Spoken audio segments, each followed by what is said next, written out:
Hello दोस्तों, मेरा नाम है अभिषेक मिश्रा। आज हम बात करेंगे mutual fund distributor certification examination के चैप्टर 12 के पार्ट 1 के बारे में। Part 1 basically mutual fund scheme selection को लेकर के। चलिए मूव करते हैं पहली स्लाइड पे। Scheme selection based on investor needs, preference and risk profile. तो इन्वेस्टर नीड क्या होती है, पहले इसको समझते हैं। The selection of mutual fund scheme for an investment depend upon कि इन्वेस्टर का नीड क्या है उसके इन्वेस्टमेंट से। तो मान लीजिए इन्वेस्टर का नीड हो सकता है long term appreciation in the value of his investment, या उसको पीरियडिक इनकम चाहिए, या उसको अपनी मनी को फॉर शॉर्ट टर्म पार्क करना है और फॉर विद हाई लिक्विडिटी। तो इन्वेस्टर की नीड अलग अलग हो सकती है। फिर आता है रिस्क प्रोफाइल। तो रिस्क प्रोफाइल या रिस्क एपेटाइट जिसको बोला जाए, ये तीन चीज़ें इसके लिए इंपॉर्टेंट हैं। तीन सवाल। पहला तो द नीड, इन्वेस्टर को रिस्क लेने की ज़रूरत है क्या। मान लीजिए उसको उसको लॉन्ग टर्म में वैल्यू अपने फंड का अप्रिशिएट करना है, तो और उसको इन्फ्लेशन को बीट करना है, तो उसको वहाँ पे उसकी ज़रूरत है। Need to take risk, the ability to take risk, मतलब वो ले सकता है कि नहीं। और विलिंगनेस मतलब उसको चाहत है रिस्क लेने की नहीं। बहुत सारे लोग by nature they are conservative या बाय एग्रेसिव होते हैं रिस्क को लेकर के। तो ये तीनों चीज़ों के को कंबाइन करेंगे तो उसका रिस्क प्रोफाइल पता चलता है। ठीक है, तो एक रिस्क प्रोफाइल और उसके इन्वेस्टमेंट रिलेटेड जो रिस्क हैं, इसका अंडरस्टैंडिंग बहुत ज़रूरी है कि किसी भी इन्वेस्टर के पोर्टफोलियो का एसेट एलोकेशन डिसाइड करने के लिए। एसेट एलोकेशन का मतलब क्या हुआ कि मल्टीपल एसेट्स में पैसे को डालना। हर एसेट के अपने अलग रिस्क होते हैं, अपने अलग रिटर्न होते हैं। तो इन्वेस्टर की नीड के हिसाब से आप ये डिसाइड करते हो कि कौन सा एसेट क्लास उसके लिए सूटेबल है। मान लीजिए कोई बंदा बहुत ही एग्रेसिव है बट फिर भी उसको 10 दिन के लिए पैसा कहीं लिक्विडिटी मेंटेन रख करके या शॉर्ट टर्म के लिए पैसा रखना है, तो बेसिकली वो लिक्विड फंड में जाएगा। तो ये ड्राइवर कहाँ से आया है, उसकी नीड फॉर हाई लिक्विडिटी और उसका मतलब ज़रूरत क्या है। ठीक है, वो अपने पैसे को शॉर्ट टर्म के लिए पार्क कर रहा है, तो उसको हम इक्विटीज़ में या लॉन्ग टर्म बेस्ड जो भी एसेट्स होते हैं उसमें नहीं डाल सकते हैं। नेक्स्ट आता है investors ability to take risk and investment horizon is equally important. तो मान लीजिए किसी का इन्वेस्टमेंट होराइजन 2 महीना है ना, किसी का इन्वेस्टमेंट होराइजन 20 साल है। फॉर एग्जांपल रिटायरमेंट के लिए कोई प्लान कर रहा है, तो उन दोनों केसेस में आपका जो एसेट क्लास होगा वो दोनों डिफरेंट होगा। ठीक है, और बहुत सारे इन्वेस्टर ऐसे तो हैं जिनको ग्रोथ चाहिए, जिनको मतलब अपने पैसे को बढ़ाना है, वो भी जल्दी बढ़ाना है, और वो रिटर्न के हिसाब से रिस्क लेने को भी तैयार हैं। तो बेसिकली जब आपको ग्रोथ चाहिए तो उसके लिए इक्विटी इज़ बेस्ट सूटेड, और जब आपको इनकम चाहिए, रेगुलर इनकम चाहिए, तो उसके लिए बेस्ट क्या होती हैं, डेट बेस्ड फंड्स होते हैं, डेट स्कीम्स होती हैं। ठीक है, मूव करते हैं सेकेंड स्लाइड पे। वो क्या फैक्टर्स होते हैं जो रिस्क प्रोफाइल को अफेक्ट करते हैं, और रिस्क रिटर्न हायरार्की क्या है म्यूचुअल फंड्स की। तो पहला फैक्टर है एज ऑफ इन्वेस्टर। तो ऐसा माना जाता है कि यंगर इन्वेस्टर, क्योंकि उनके पास लाइफ लंबा टाइम है to earn, to make money, और टू लेट द जो भी कंपाउंडिंग को वर्क करने के लिए, तो उनका कैपेसिटी रिस्क टेकिंग ज़्यादा होती है in comparison to people who are at older age. ठीक है, और वैसे ही ज़रूरी नहीं है, क्योंकि हर एक का इन्वेस्टर का अपना अलग डिफरेंट फाइनेंशियल गोल हो सकता है डिफरेंट एज पे, है ना। तो बट जनरली एज को एक वन ऑफ द फैक्टर माना जाता है। दूसरा है इन्वेस्टमेंट टाइम होराइजन। जितना भी लॉन्गर होगा टाइम होराइजन, उतना ही रिस्क लेने की कैपेबिलिटी आपकी बढ़ जाती है ना। क्योंकि आपको शॉर्ट टर्म में है तो बहुत सारा फ्लक्चुएशन हो सकता है आपके इन्वेस्टमेंट में, बट जब आपका टाइम होराइजन लॉन्ग टर्म होता है देन आपका एबिलिटी जो है रिस्क लेने की वो बढ़ जाती है। तो investment time horizon is another very important factor for risk profile. फिर आते हैं risk return hierarchy of mutual funds. जैसे ही आप लेफ्ट से राइट मूव करते हो विद इन डेट साइड, तो डेट टू इक्विटी साइड की आपका रिस्क और रिटर्न कैसे बढ़ता है। तो लिक्विड फंड सबसे लेस रिस्की, लेस रिटर्न वाले होते हैं, उसके बाद डेट फंड्स आते हैं, उसके बाद हाइब्रिड फंड्स आते हैं, उसके बाद इक्विटी फंड आते हैं। तो जैसे आप लिक्विड फंड से इक्विटी फंड्स की तरफ मूव करोगे इस सीक्वेंस में जो मैंने नंबर 3 पॉइंट में दिखाया है, आपका रिस्क भी बढ़ता जाएगा और पोटेंशियल रिटर्न भी बढ़ता जाएगा। फोर्थ आता है रिस्क रिटर्न हायरार्की और डेट फंड्स। इसमें भी मैंने देखिए स्कीम्स के नाम मेंशन किए हैं कि सबसे लेस रिस्क ओवरनाइट फंड्स में होता है। तो ओवरनाइट फंड्स में रिस्क कम क्यों होता है, क्योंकि इस फंड का पैसा उन सिक्योरिटीज़ में लगता है जिनकी मेच्योरिटी ओवरनाइट की होती है, सिर्फ एक दिन की होती है है ना, आज आपने डाला कल निकाल लिया, है ना। तो उस केस में उसमें लिक्विडिटी हाई होती है, उसमें रिटर्न बहुत कम होता है, बट वो सबसे सेफ होते हैं। फिर आता है liquid fund. Liquid fund basically इनकी ऐसी सिक्योरिटीज़ होती हैं जिनका मेच्योरिटी पीरियड 90 डेज होता है। तो 90 डेज बेसिकली 3 महीना बहुत छोटा टाइम होता है। तो फंड मैनेजर को या इन्वेस्टर्स को ये पता होता है कि 3 महीने में बहुत ज़्यादा ड्रास्टिकली चेंजेस नहीं आएंगे उस कंपनी की परफॉर्मेंस को लेकर के। तो इसका रिटर्न भी कम होता है लेकिन सेफर होता है। फिर आप देखेंगे ultra short duration, low duration, short duration, medium to long duration और लॉन्ग ड्यूरेशन। तो जैसे जैसे आप मेच्योरिटी पीरियड बढ़ाते जाते हो वैसे आपका रिस्क बढ़ता जाता है और पोटेंशियल रिटर्न भी बढ़ता जाता है। नेक्स्ट आता है hierarchy of credit risk in debt scheme. तो क्रेडिट रिस्क बेसिकली क्या होता है कि आपने किसी कंपनी का डेट या डिबेंचर खरीद के रखा हुआ है, वो कंपनी डिफ़ॉल्ट कर जाए तो आपके पैसे पूरे डूब सकते हैं, उसको हम क्रेडिट रिस्क बोलते हैं। तो क्रेडिट रिस्क जो है, अब ये जो मैंने कैटेगरी दिखाई गिल्ट फंड जो होते हैं बेसिकली जो गवर्नमेंट बेस्ड G-Secs में या गिल्ट बेस्ड या गवर्नमेंट से सिक्योरिटीज़ में पैसा डालते हैं, उसमें सबसे कम क्रेडिट रिस्क होता है, क्योंकि उसमें भी क्रेडिट रिस्क होता है, क्योंकि ऐसा नहीं होगा कि 100 का 100% आपका G-Sec में ही पड़ा है पैसा। 90% G-Sec में है, 5% मनी मार्केट में है और अनदर 5% में भी कॉल मार्केट में या किसी और डेट सिक्योरिटीज़ में है। तो सबसे कम क्रेडिट रिस्क गिल्ट फंड में होता है। उसके बाद बैंकिंग एंड PSU फंड में होता है। उसके बाद उसके बाद ये रिस्क बढ़ता जा रहा है, क्रेडिट रिस्क बढ़ता जा रहा है। फिर उसके बाद आता है कॉर्पोरेट बॉन्ड और सबसे ज़्यादा क्रेडिट रिस्क होता है क्रेडिट रिस्क फंड में। तो बेसिकली इस फंड का, क्रेडिट रिस्क फंड का ऑब्जेक्टिव ही यही होता है कि ऐसी सिक्योरिटीज़ फाइंड करना मार्केट में जिसमें क्रेडिट रिस्क हो सकता है, बट फंड मैनेजर उसको प्रूडेंटली सेलेक्ट करता है, जहाँ पे उसको एक आइडिया होता है या समझ होती है कि ये क्रेडिट रिस्क एक्चुअली डिफ़ॉल्ट नहीं होगा, एक्चुअली कन्वर्जन नहीं होगा। तो उस रिस्क लेने की वजह से उसके रिटर्न भी ज़्यादा होते हैं।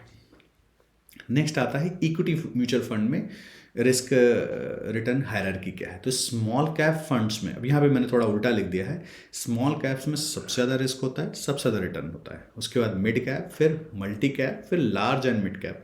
अब देखेंगे आप, मैंने मल्टी कैप मेंशन किया है। मल्टी कैप में एक्चुअली क्या होता है, 25%, 25%, 25%। Large, mid cap, small cap, ये 75% तो मैंडेटरी है। तो आपका स्मॉल कैप का एक्सपोजर 25% कन्फर्म, इसलिए मल्टी कैप फंड जो है लार्ज और मिड कैप फंड्स के कंपैरिजन में ज़्यादा रिस्क लेता है, ज़्यादा रिटर्न ला सकता है। नेक्स्ट आता है लार्ज कैप फंड, जो लास्ट सबसे कम रिस्क होता है या रिटर्न हो सकता है, पोटेंशियल रिटर्न, इसीलिए हम बोलते नहीं, रिटर्न किसी में भी ज़्यादा हो सकता है, but potentiality of return, probability जो है लार्ज कैप फंड्स में रिस्क की कम होती है, रिटर्न की भी कम होती है in comparison to small cap funds.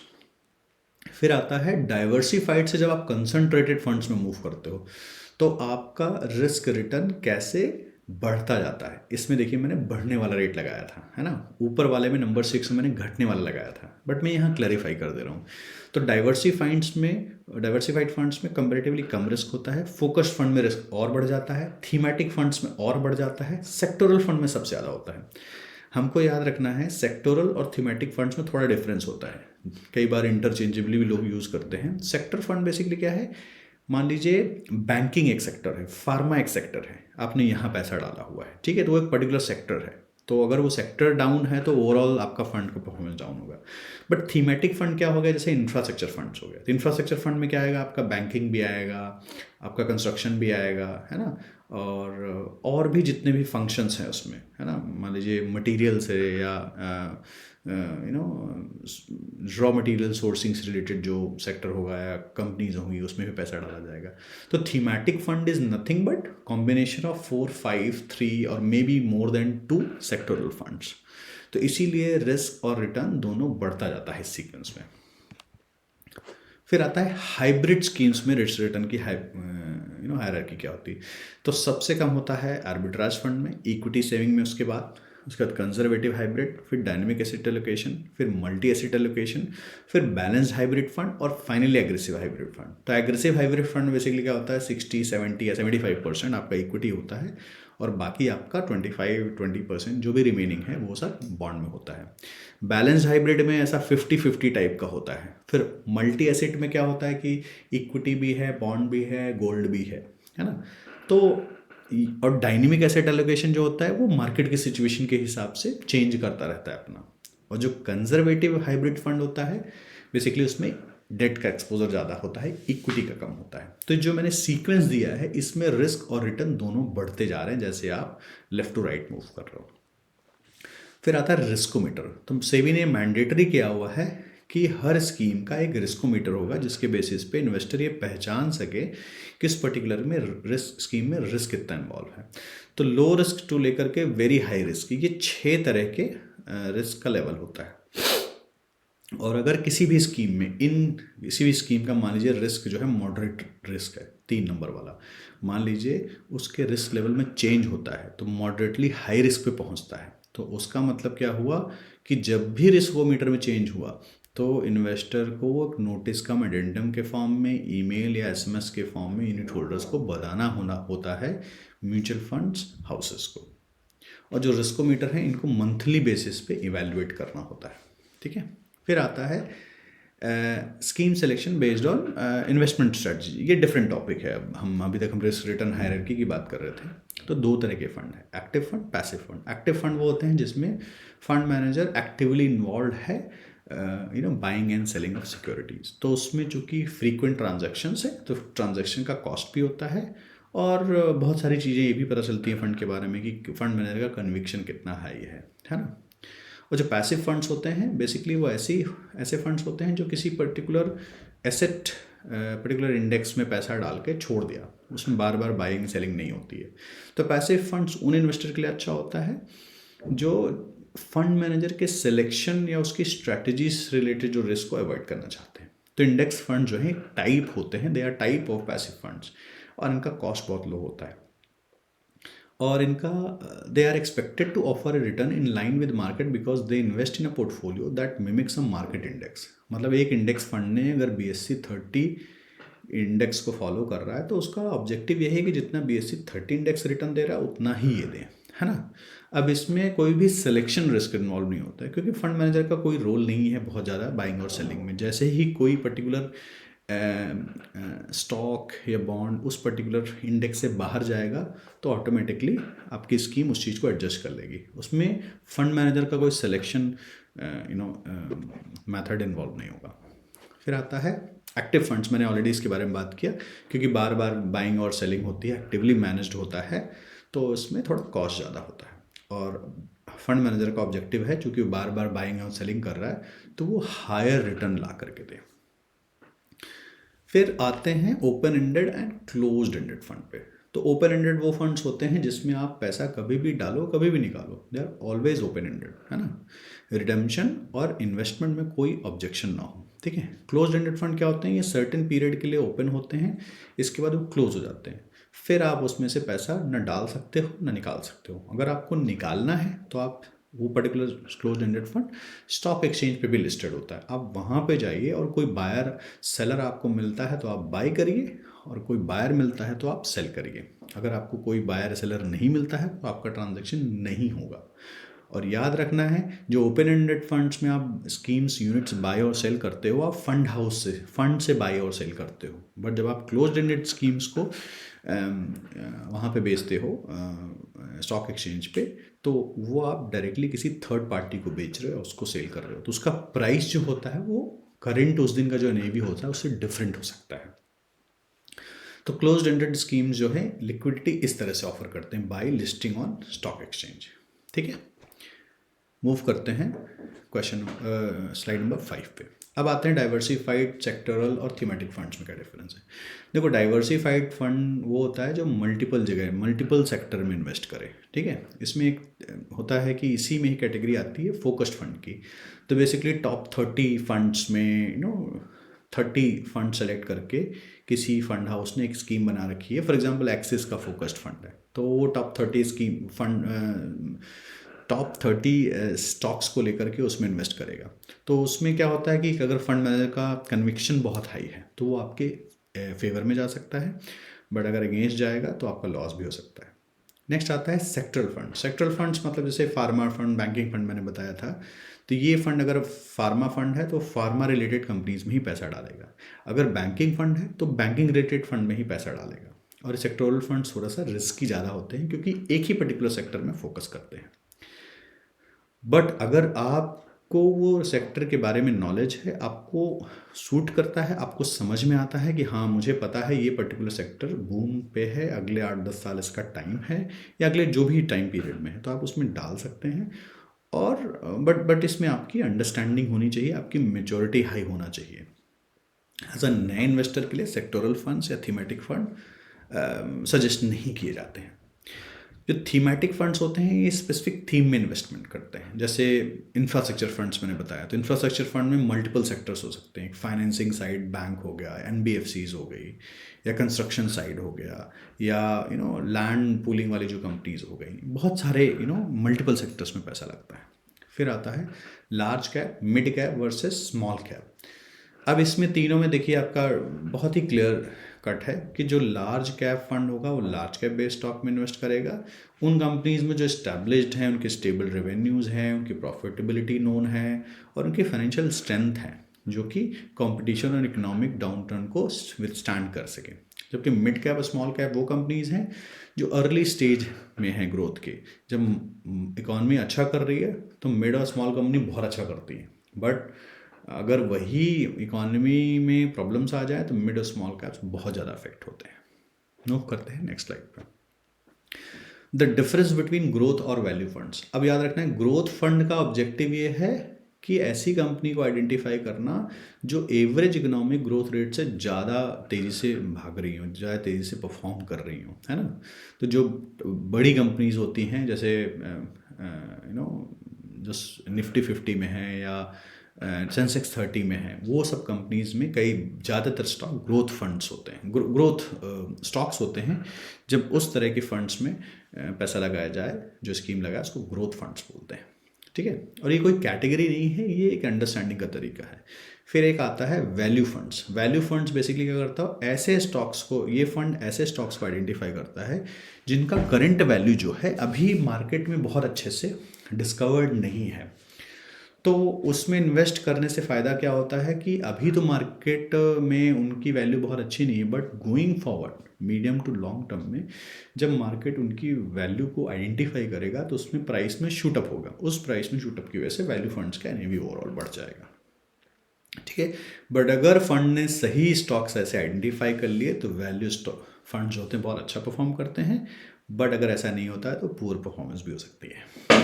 अब जब ग्रोथ फंड जो होता है वो बुल मार्केट में आउट परफॉर्म करता है, जबकि वैल्यू ओरिएंटेड जो फंड्स होते हैं वो फॉलिंग मार्केट में परफॉर्म अच्छा करते हैं। फिर नेक्स्ट आता है इंटरनेशनल इक्विटी फंड्स।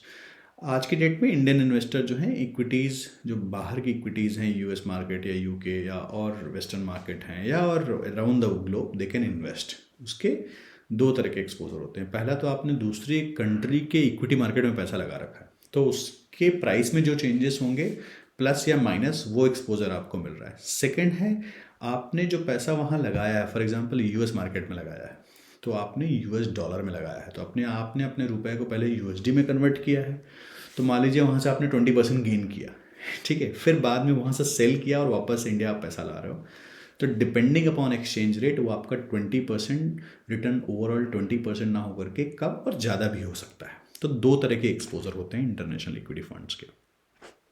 फिर आता है डेट फंड्स में fixed maturity plans. Fixed maturity FMPs बोलते हैं शॉर्ट टर्म में। ये basically closed ended debt funds होते हैं।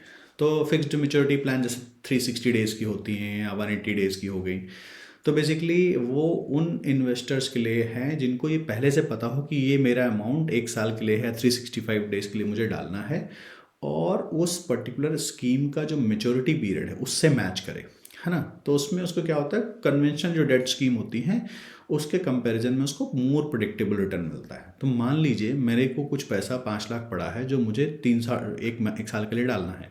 कोई एफएमपी है जिसने ऐसी सिक्योरिटीज़ को सेलेक्ट कर रखा है जिनका मैच्योरिटी 360 दिन का है, 365 दिन का है ना।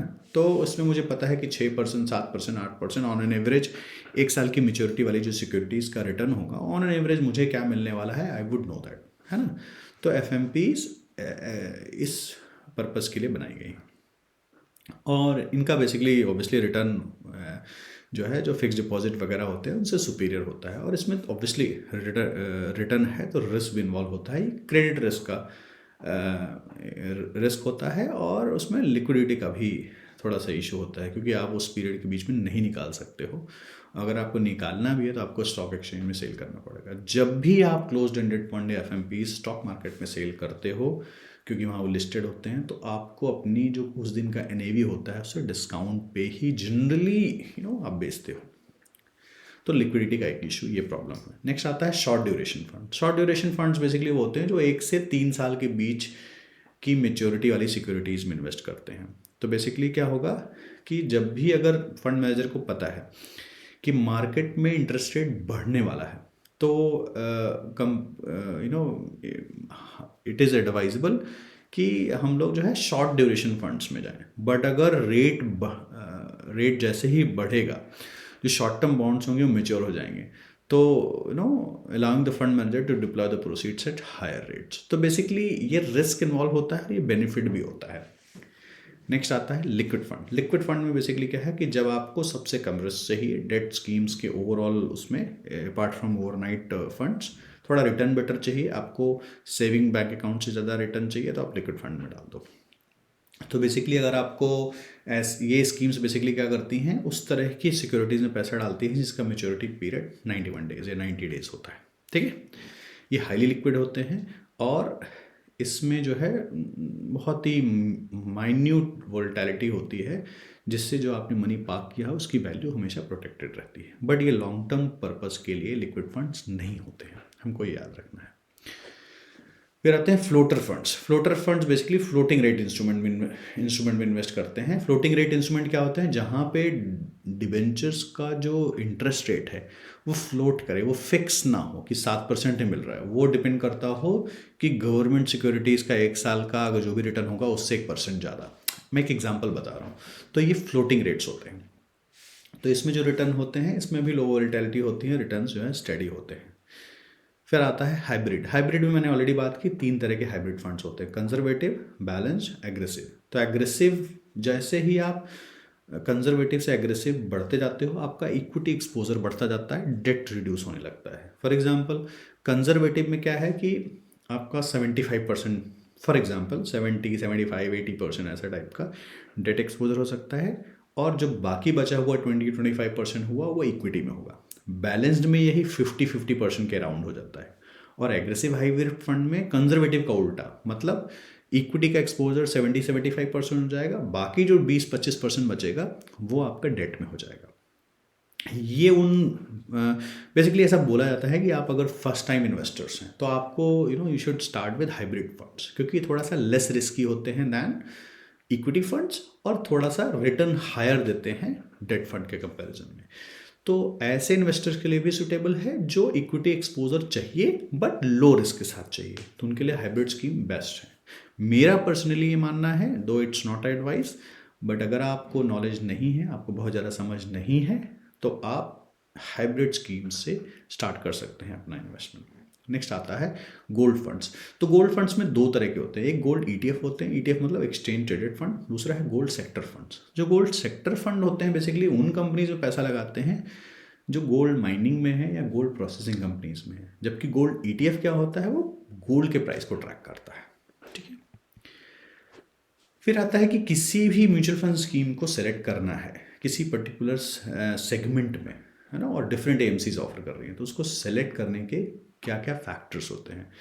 तो पहला है कि आपका जो ऑब्जेक्टिव है वो फंड पोर्टफोलियो के इन्वेस्टमेंट ऑब्जेक्टिव से मैच करना चाहिए, आपको फंड मैनेजर का परफॉर्मेंस देखना चाहिए, फंड मैनेजर कौन है, फंड का पोर्टफोलियो क्या है, फंड कितने समय पहले लॉन्च हुआ था, उसका लॉन्ग हिस्ट्री है कि नहीं है, फंड का साइज़ क्या है। छोटा साइज़ है तो भी थोड़ा सा प्रॉब्लमेटिक होता है, कभी कभी उसमें लिक्विडिटी का इशू हो सकता है। बड़ा साइज़ है तो उसकी परफॉर्मेंस पे वो ड्रैग कर सकता है। तो बट ऐसा ज़रूरी नहीं है, बट ये सब क्राइटेरियाज हैं। पोर्टफोलियो टर्नओवर मतलब फंड मैनेजर बार बार उसको सिक्योरिटीज़ को बाई कर रहा है, परचेज कर रहा है, तो उससे उसका कॉस्ट बढ़ रहा है। और फिर स्कीम को रन करने का एक्सपेंसेस क्या है, जो basically total expense ratio TER बोलते हैं। इन सारे फैक्टर्स को लेकर के स्कीम सिलेक्शन के टाइम को यूज़ करते हैं। फिर जब आप म्यूचुअल फंड्स को सेलेक्ट कर रहे हो तो कौन कौन से डूज एंड डोंट्स हैं, क्या करने चाहिए क्या नहीं। जैसे कि इंश्योर सूटेबिलिटी, ऐसा नहीं है कि एक फ़ंड किसी के लिए सूटेबल है तो ज़रूरी नहीं कि हर के लिए हो, कि सबके अपने अलग रिस्क प्रोफाइल है, अलग ज़रूरतें हैं, अलग टाइम फ्रेम है। तो सूटेबिलिटी के हिसाब से चूज़ करें। अपने एसेट एलोकेशन पे स्टिक करें। बहुत बार क्या होता है, भावनाओं में बह के बहुत ज़्यादा इक्विटी में एक्सपोजर या बहुत ज़्यादा कंजर्वेटिव होकर के डेट में एक्सपोजर चला जाता है। तो आप अपने रिस्क प्रोफाइल, अपने इन्वेस्टमेंट टाइम फ्रेम और अपनी सिचुएशन के हिसाब से एसेट एलोकेशन को स्टिक करें। पास्ट परफॉर्म को चेस करना बंद करें। पास्ट परफॉर्मेंस ज़रूरी नहीं कि फ्यूचर परफॉर्मेंस में वो कन्वर्ट हो। इन्वेस्टमेंट ऑब्जेक्टिव और इन्वेस्टमेंट स्ट्रैटेजी को समझना बहुत ज़रूरी है, और टैक्सेस और जो भी एग्जिट लोड्स हैं या इसको भी ध्यान रखना ज़रूरी है। और स्कीम सिलेक्शन के लिए कंसिस्टेंट मेथोडोलॉजी होना चाहिए, ये बायस्ड नहीं होना चाहिए। ठीक है, आज के वीडियो में इतना ही। अगर आपको वीडियो अच्छा लगा प्लीज़ लाइक एंड सब्सक्राइब। अगले वीडियो में मैं इसके क्वेश्चंस एंड आंसर्स लेके आता हूँ। तब तक के लिए थैंक यू, बाय बाय।